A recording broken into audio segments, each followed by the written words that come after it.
ये कहानी है श्यामपुर गांव की। श्यामपुर हमेशा से अपनी शांति और सुंदरता के लिए जाना जाता था। चारों तरफ हरियाली और बीचों बीच एक विशाल तालाब, जिसके किनारे पुराने समय की एक बड़ी हवेली। हवेली का नाम था राजमहल। लेकिन समय के साथ साथ यह हवेली वीरान हो गई थी और गांव वालों के बीच इसे भूतिया हवेली कहा जाने लगा था। सालों से कोई इस हवेली में नहीं रहता था। लोग कहते थे कि हवेली में रातों को अजीब आवाजें आती हैं, खिड़कियां अपने आप खुलती और बंद होती हैं, और कुछ ने तो यहाँ तक कहा कि उन्होंने हवेली की खिड़कियों से सफ़ेद साड़ी में एक औरत को देखा है। गांव के बच्चे अक्सर हवेली के पास जाने से डरते थे, लेकिन डरावनी कहानियों के बावजूद भी हमेशा से गांव वालों को आकर्षक केंद्र बनी हुई थी हवेली, खासकर एक युवा लड़के के लिए जिसका नाम था अर्जुन। अर्जुन गाँव का सबसे जिज्ञासु लड़का था। उसे अज्ञात चीज़ों के बारे में जानने का शौक था। उसने अपनी दादी से हवेली की कई कहानियाँ सुनी थीं। उसकी दादी बताती थी कि हवेली में कभी एक राजा का परिवार रहा करता था, लेकिन एक रात अज्ञात कारणों से पूरी हवेली खून में नहाई हुई पाई गई। उसके बाद से किसी ने उस हवेली में कदम नहीं रखा। एक दिन अर्जुन ने ठान लिया कि वह इस रहस्य का पता लगाकर रहेगा। उसने अपने कुछ दोस्तों को साथ लिया और हवेली में जाने का निर्णय किया। दोस्त डर रहे थे, लेकिन अर्जुन के साहस और जिज्ञासा के आगे वो झुक गए। रात के समय जब पूरा गांव सो रहा था, अर्जुन और उसके 4 दोस्त चुपचाप हवेली के तरफ बढ़े। हवेली के पास पहुंचते उन्हें एक अजीब सा सन्नाटा सा महसूस हुआ।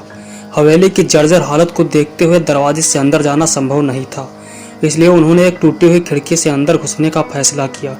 हवेली के अंदर का दृश्य और भी डरावना था। चारों तरफ मकड़ियों के जाले और धूल जंग लगी चीजें बिखरी हुई पड़ी थीं। दोस्तों ने अपने टार्च की रोशनी से चारों तरफ देखा और धीरे धीरे आगे बढ़ने लगे। अचानक एक अजीब सी आवाज़ सुनाई दी, जैसे कोई रो रहा हो। सभी ठिठक गए। अर्जुन ने इशारा किया कि आवाज़ का पीछा किया जाए। वो धीरे धीरे आवाज़ की दिशा में बढ़ने लगे। आवाज़ हवेली के पिछले हिस्से से आ रही थी, जहाँ एक बड़ा सा हॉल था। हॉल के बीचों बीच एक पुरानी लकड़ी की मेज थी। उसके पास एक अजीब सी परछाई नजर आई। सबके दिलों की धड़कनें तेज हो गई। अर्जुन ने हिम्मत जुटाकर परछाई के पास जाने का निर्णय लिया। जैसे ही वो परछाई के पास पहुंचे, अचानक से तेज हवा का झोंका आया और सभी खिड़कियां अपने आप बंद हो गईं। सभी दोस्त डर के मारे वहीं जम गए। अर्जुन ने देखा कि परछाई कोई और नहीं बल्कि एक औरत थी, जो सफ़ेद साड़ी पहने हुई थी और ज़मीन पर बैठे रो रही थी। अर्जुन ने धीरे धीरे उससे पूछा, तुम कौन हो? औरत ने सिर उठाकर अर्जुन को देखा।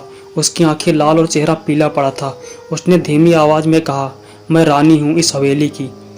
दोस्तों का विश्वास नहीं हुआ, लेकिन अर्जुन ने औरत से पूरी कहानी जानने की कोशिश की। रानी ने बताया कि कई साल पहले इस हवेली में उसका परिवार रहा करता था। एक दिन राजा ने किसी कारणवश पूरी हवेली को जला देने का आदेश दिया और सबको मार दिया। रानी अकेली बची थी, लेकिन वह कुछ समय बाद आत्महत्या करने पर मजबूर हो गई। उसकी आत्मा तब से इस हवेली में भटक रही है और शांति की तलाश में है। अर्जुन और उसके दोस्तों ने रानी की आत्मा को शांति दिलाने का वादा किया। वे गांव के पंडित से मिले और उन्हें सारी बात बताई। पंडित ने बताया कि रानी की आत्मा की शांति दिलाने के लिए उन्हें हवन करना होगा और उसके परिवार के नाम से प्रार्थना करनी होगी। अर्जुन और उसके दोस्तों ने पंडित की मदद से हवन का आयोजन किया। हवन की अग्नि में मंत्रों की गूंज से रानी की आत्मा को शांति मिली। हवेली की खिड़कियां और दरवाजे एक एक करके शांत हो गए। जैसे ही हवन पूरा हुआ, एक हल्की सी मुस्कान रानी के चेहरे पर आई और वह गायब हो गई। गांव वालों ने सुना कि हवेली अब भूतिया नहीं रही। अर्जुन और उसके दोस्तों की बहादुरी की कहानी प्रसिद्ध हो गई थी। हवेली का रहस्य अब सभी के सामने था और वह एक पवित्र स्थल के रूप में जाने लगी थी।